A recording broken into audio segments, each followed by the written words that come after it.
Что означает синдром хорошей девочки?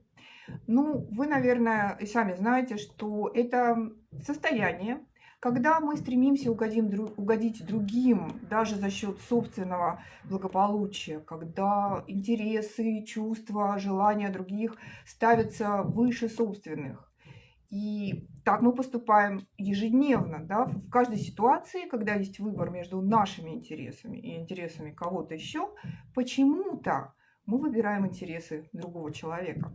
Почему мы так поступаем? Почему все-таки так странно, да, так странно действует наша система выбора? И что лежит в основе стремления угодить всем и каждому без разбору? Давайте разбираться. На самом деле там в глубине лежит страх. Страх, что вас осудят, отвергнут, не примут. И вот с точки зрения нашего мозга, а мозг вообще такая конструкция достаточно древняя, да, то есть он мыслит по-прежнему критериями там, тысячелетней давности, да, критериями каменного века. Вот с точки зрения мозга, если меня отвергают, я в опасности, я один не выживу. Откуда вообще берется этот синдром? Синдром хорошей девочки и синдром хорошего мальчика. Часто корни этой проблемы, как и корни множества других проблем, уходят в детство. И причина здесь в том, что ребенку постоянно давали понять, пока он взрослел, что его любят только на определенных условиях, что любовь родителей, ну, она так не безусловна. К ребенку предъявлялся, как правило, ряд жестких требований. Вот сделаешь это, будешь хорошим, будем тебя любить. А вот не сделаешь, будешь плохим. Да? Если у тебя тройка, ты плохой. Ну и так далее. Кроме того, ребенок еще должен был быть очень удобным. Он не должен был беспокоить маму, папу, он не должен был говорить о своих проблемах, как-то выражать свои эмоции. Это же неудобно, он отвлекает родителей от важных дел. Он не должен иметь собственное мнение, потому что он должен считать так, как думают мама и папа. Он должен с ними соглашаться.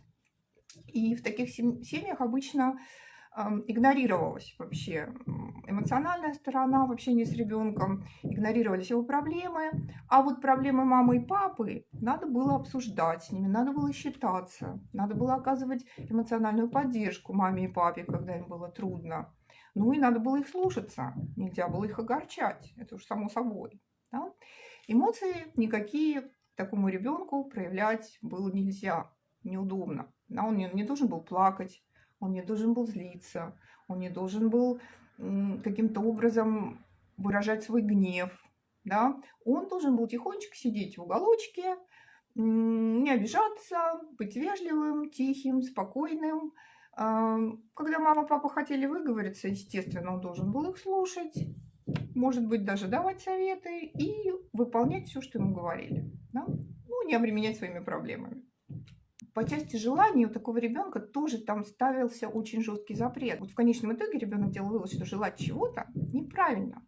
Потому что родители как-то странно реагировали каждый раз, когда ребенок высказывал свое желание. Они либо расстраивались, либо огорчались. И ребенок начинал в себе подавлять эти неправильные желания и в конце концов вообще переставал чего бы то ни было хотеть. Ну, потому что то, чего он хочет, ему не дают, говорят, что это неправильно.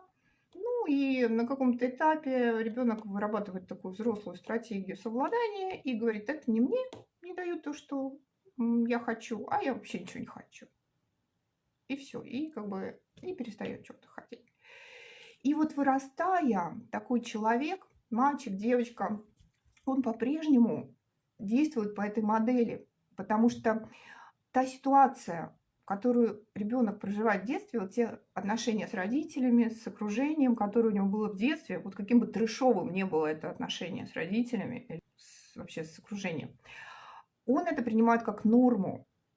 Вот для него это норма. Самые дикие какие-то отношения – это норма. Ну, либо просто вот полное обесценивание, там, полное пренебрежение. Это тоже для него становится нормой. И он продолжает действовать в тех рамках, в которых ему позволяли действовать раньше. То есть он обязан, он чувствует себя реально обязанным быть хорошим и быть полезным в глазах окружающих. Но мы помним, что это необходимо для того, чтобы его любили, да, с его точки зрения. Во всяком случае, ему это транслировалось в детстве. И отношения с родителями, вот те, переносится на отношения вообще со всеми, на отношения с друзьями, с коллегами, с партнером, с окружением, даже с незнакомыми людьми. И человек чувствует себя обязанным угождать другим, даже если это противоречит его собственным интересам. И происходит это, как я уже сказала, потому что вот такой у него жизненный опыт, вот такая у него модель поведения в отношениях.